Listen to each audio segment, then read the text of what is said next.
This is the Alhambra Investments Tactical Update for October 2020.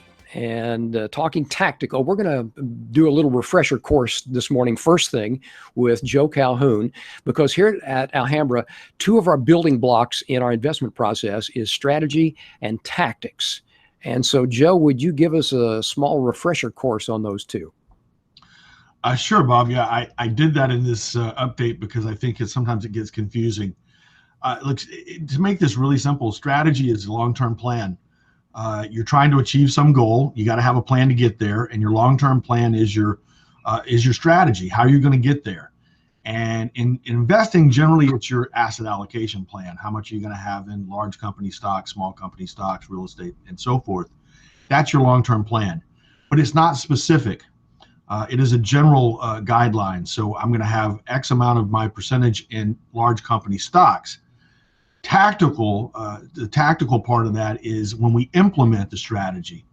Okay, so we want to own large company stocks. Which ones? Do we want to own U.S. stocks? Do we want to own international, and so forth? And generally what you do, like for instance with our Fortress portfolios, we make a tactical choice for each of these asset classes, and then we stick to it. That's a passive approach, because there's no such thing really as completely passive. You do have to make some choice at the beginning of that process about what those assets are going to be. Then I think most people think of tactical things as being shorter term, but not always. As I said, that Fortress choice of the S&P 500, for instance, for large company stocks, that's a permanent choice in the Fortress portfolio. It doesn't change. But then in the Citadel portfolio, where we do make tactical changes to that allocation, to the Fortress portfolio, we will often make substitutes. So in large company stocks, we might add international stocks. We see the dollar going down and we want to own international stocks in that environment. And so we substitute some EFA or Japanese stocks or European stocks or whatever the case may be in lieu of the S&P 500. That's a tactical choice, and it is generally considered to be short term, but you got to define short term. We will maintain tactical changes like that as long as they continue to work. So if we're doing it because of a weak dollar, we're going to continue to do it as long as the weak dollar persists. So in that sense, it is short term, but it could be months, it could be years even. But that tactical choice is still a tactical thing. It's fairly short term. There are four investment environments. Which one are we in right now, and how has that affected our tactical choices of late? Well, we define it in four different ways. We're looking at four different environments, potential environments. So we look at the dollar and we look at economic growth. And generally, we're looking at U.S. economic growth because it's kind of the dominant global influence. So with economic growth, we're looking at, is it positive or negative? I mean, that's really all we're looking at. We do consider rates of change. How fast is it getting better, or how slow is it getting better in this case? But really what we want to know is it growing or is it not? And in the dollar, we want to know if the trend is up or down. Although with the dollar, you have to look at various time frames. So right now, what I would say is that we are in a short-term environment of economic growth and dollar weakness. It is short-term. The dollar weakness has only come on since March. Longer term, it's a little bit stronger. So, and it depends too on which dollar index you're looking at. But the bottom line is that the 3-month, 6-month, 9-month, and 12-month rates of change on the dollar are all negative. So by definition, that's a short-term downtrend. So positive economic growth, although slowing, but it is positive, and a weak dollar leads us to certain types of investments, which we'll talk about in this update. All right, so you've already mentioned short-term and long-term trends in the dollar. What about the rate of change and the trend at this point? Well, as I said, on the short-term rate of change, on all the short-term metrics we look at, 3, 6, 9, and 12 months rates of change are all negative. I would also say from an intermediate standpoint, the 1-year, 2-year, 3-year, 4-year, and 5-year rates of change are all negative too, but they're only negative by very small amounts. The bottom line is that the dollar's been going sideways for 5 years. Now, that is the dollar index, which is primarily the yen and the euro. If you take a broader view, it's a little bit stronger. The very broad view, that would include some emerging market currencies and other currencies around the world in addition to the yen and euro. But it's very broad and trade weighted. And then there is an emerging market index, which is where the dollar's been quite a bit stronger. But most of our trade is within a fairly small sphere of countries. So the fact that emerging market currencies are weaker than the rest or than the rest of the currencies in the world really it's important, but it's not an overriding concern. All right, so let's move on to economic growth and the rate of change there. You know, from our chart, which market environment do you place the economy in? Well, we're in growth, but it is slowing, no doubt.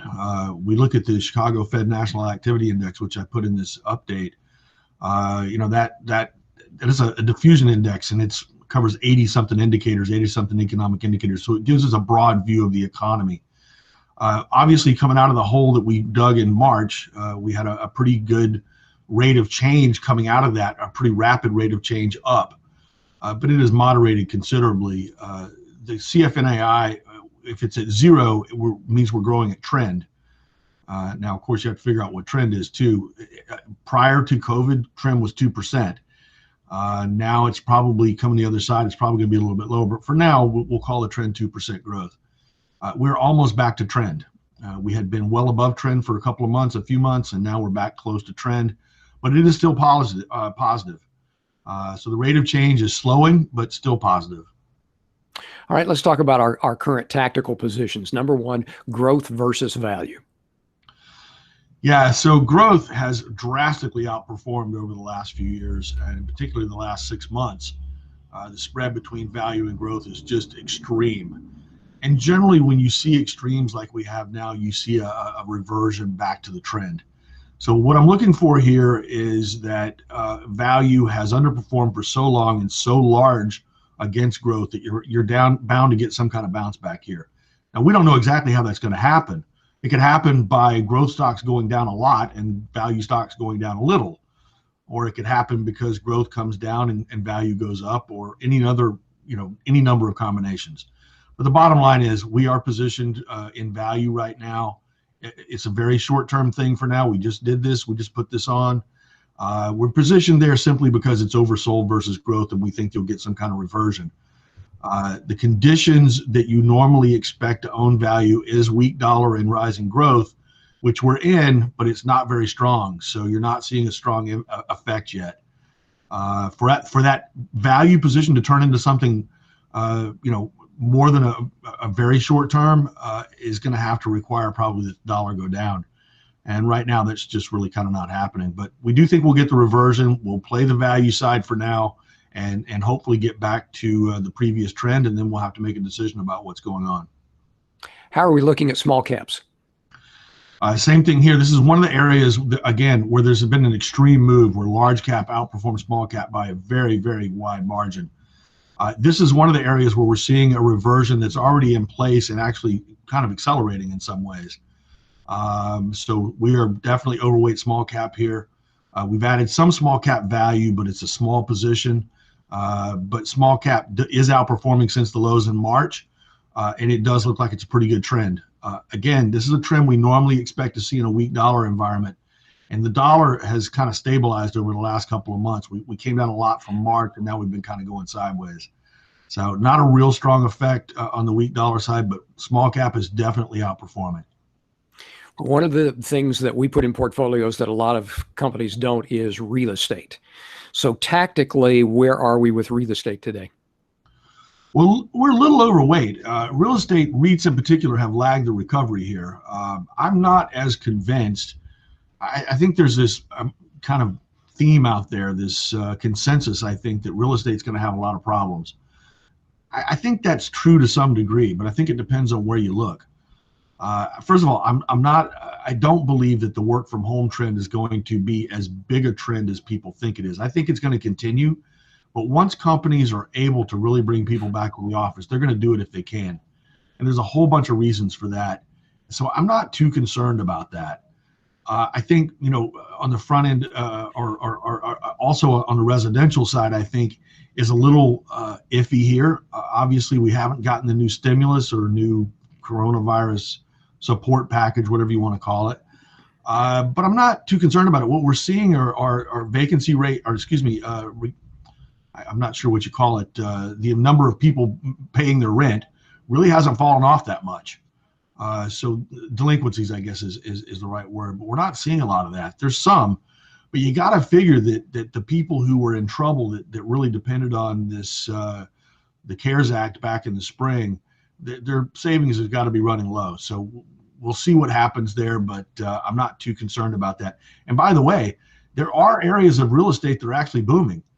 The warehouse sector, companies like Prologis, those things are booming because of companies like all the activity online.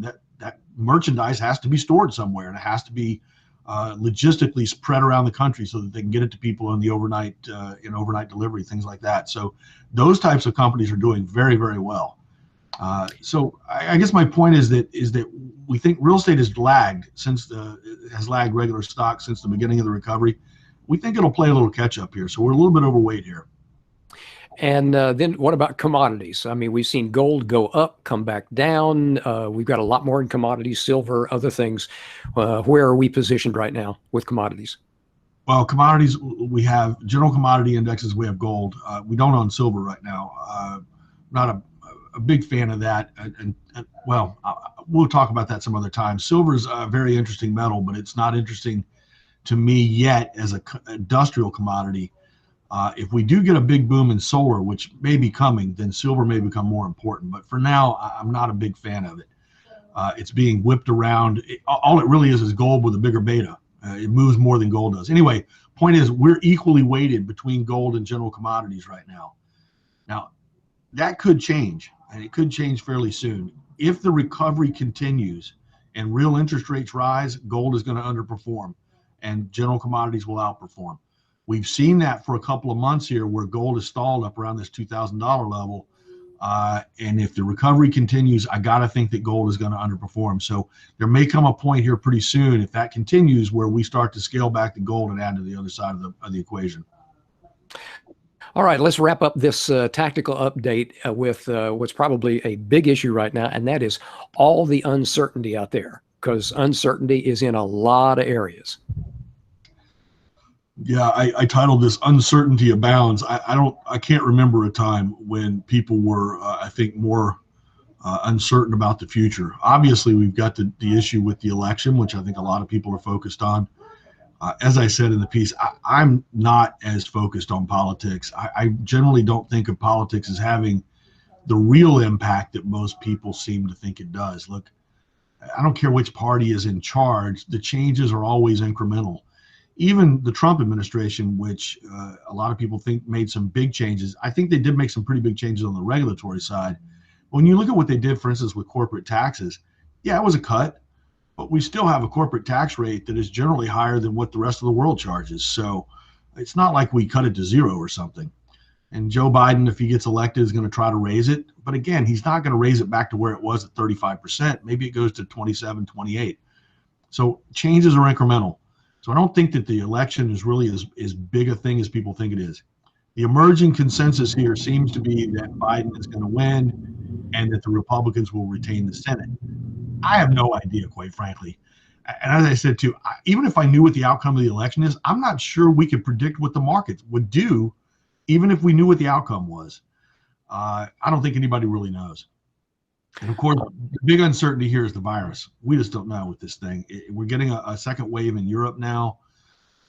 We seem to be getting a second wave in some U.S. states. The U.S. seems to be kind of going sideways to up a little bit here. Nobody knows how this is going to end or when it's going to end.